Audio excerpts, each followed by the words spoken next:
الجنيه الذي في جيبك انت لا تملكه، وانما الرزق رزق الله. الثالثة لغنى القلب، لا تحمل هم الرزق ابدا.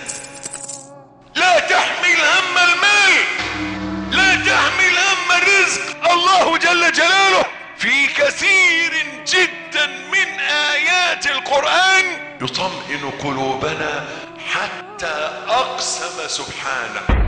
قال سبحانه: وفي السماء رزقكم وما توعدون فورب السماء والأرض إنه لحق. رغم هذا القسم ما زال بعض الناس تضطرب قلوبهم من هم الرزق. شايل هم الفلوس ليه؟ وما من دابة في الأرض إلا على الله رزقها. خايف على إيه؟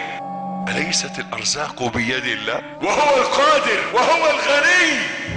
طمئن قلبك. ولا تقتلوا أولادكم خشية إملاق نحن نرزقهم وإياكم. سترزق وستعطى ولن يموت أحد من الجوع أبدا. أنت ترى الفقراء في هذا الزمان يعيشون في ترف لم يحلم به آباؤك وأجدادك. سبحان الملك.